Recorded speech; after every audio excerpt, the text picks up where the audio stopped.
Assalamualaikum warahmatullahi wabarakatuh.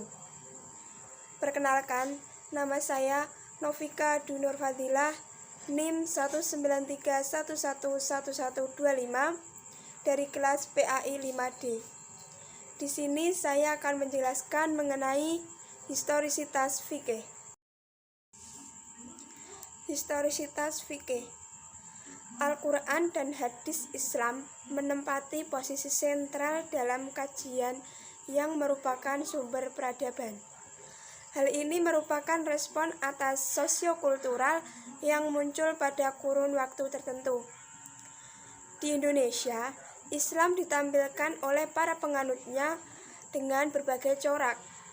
Di wilayah Nusantara sendiri, Islam dibawa oleh para pedagang yang kemudian dikembangkan oleh para wali songo melalui dakwah.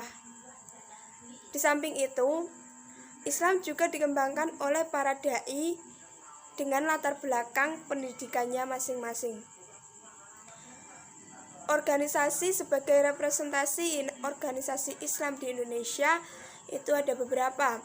Yang pertama, Muhammadiyah dan NU. Kemudian yang kedua ada aliran Sunni dan Syiah. Yang ketiga aliran teologi dan mazhab fikih. Stagnasi tasyrik Islam. Fikih tidak dapat dilepaskan dari faktor sosiohistoris yang mengitari ulama fikih dalam memproduksi fikih. Fikih merupakan hasil olah nalar manusia yang relatif dan lahir berdasarkan sosiokultural.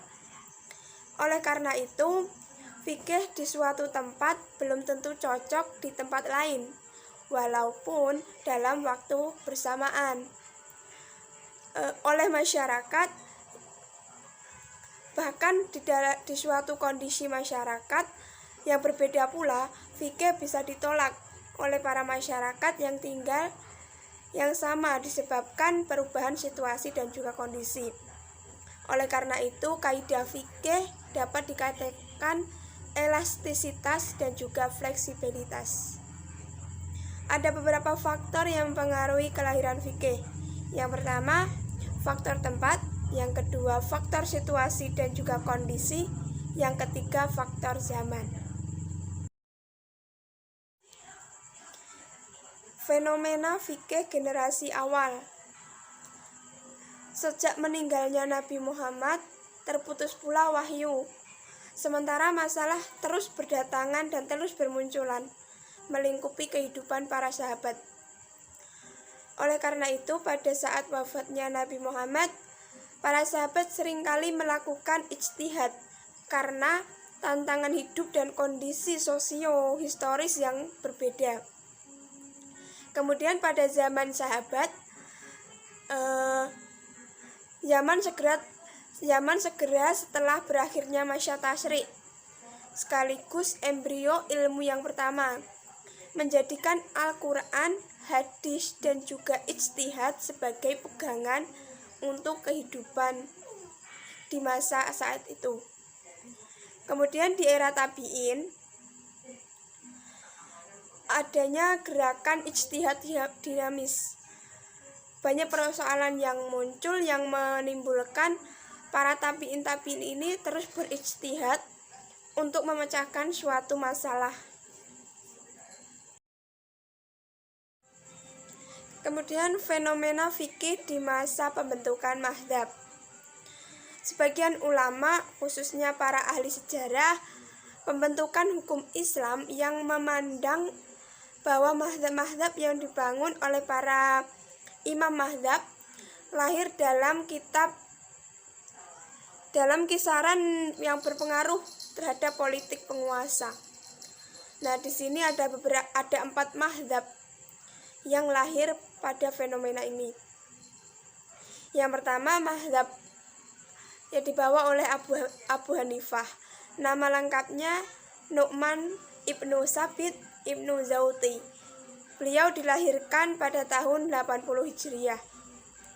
Kemudian mazhab yang kedua oleh Imam Malik. Nama lengkapnya Malik Ibnu Anas Ibnu Malik ibnu Abi Amir. Beliau dilahirkan di Madinah pada tahun 93 Hijriah.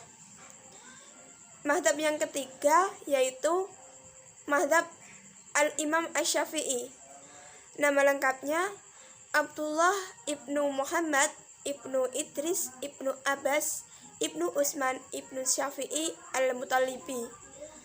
Beliau dilahirkan di Kuzah pada 150 Hijriah. Mazhab yang keempat oleh Ahmad ibnu Hambal. Nama lengkapnya Ahmad ibnu Hambal ibnu Hilal Az-Zaili Asy-Syaibani Al-Maruzi Al-Baghdadi. Beliau ini dilahirkan pada tahun 164 Hijriah. Ketika pintu ijtihad tertutup. Aktivitas yang menggantikan ijtihad adalah tradisi mensyarah kitab-kitab fikih dan kitab-kitab hadis. Bahkan beberapa kitab hadis dan juga fikih disyarah berulang-ulang oleh ulama. Tertutupnya pintu ijtihad tidak menutup seluruh pintu ijtihad itu sendiri. Satu pintu ijtihad tertutup, pintu ijtihad lain terbuka. Pintu ijtihad tertutup yaitu ijtihad mutlak atau penalaran independen. Pintu ijtihad dibuka yaitu ijtihad fil al-mahdzab atau ijtihad dalam koridor mahdzab.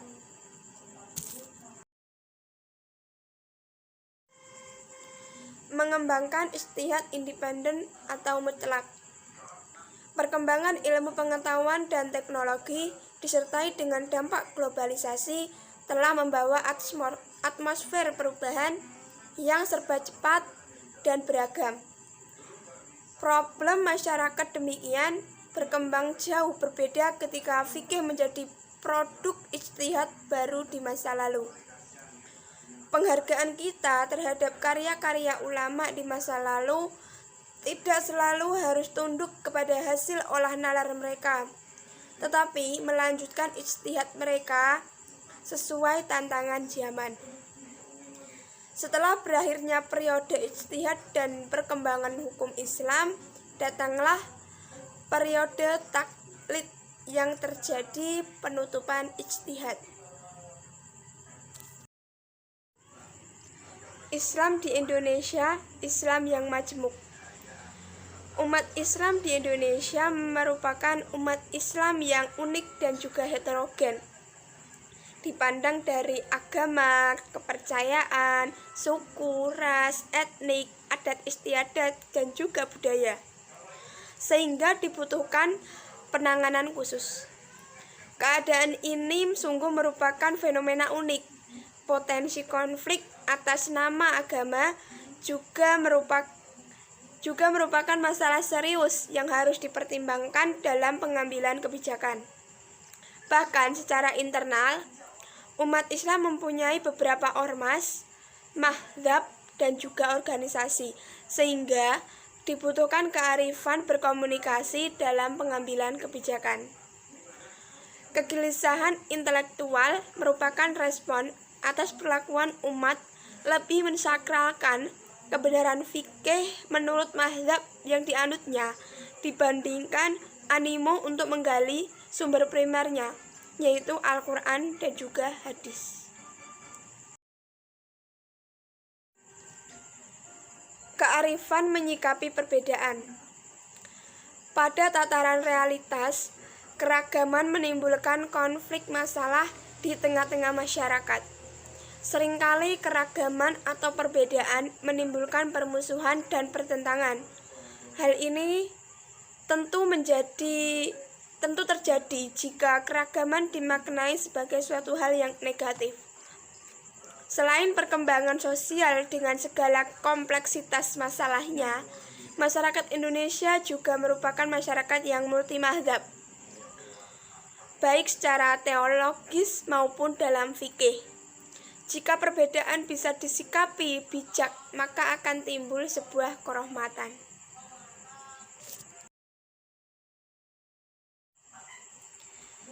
konvergensi pemikiran Islam di Indonesia.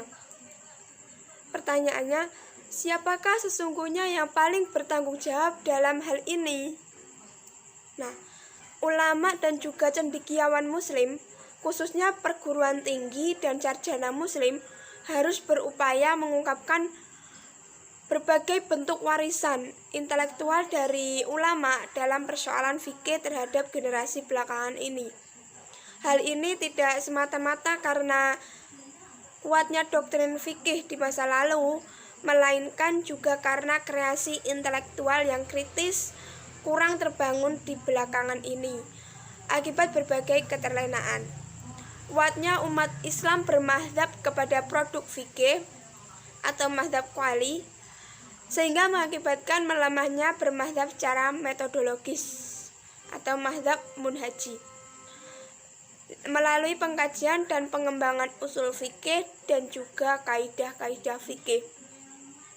Nah, oleh karena itu, dalam merespon konteks kekinian, maka dibutuhkan sebuah kesadaran sejarah dan juga kepekaan terhadap realitas kontemporer bagi umat Islam itu sendiri.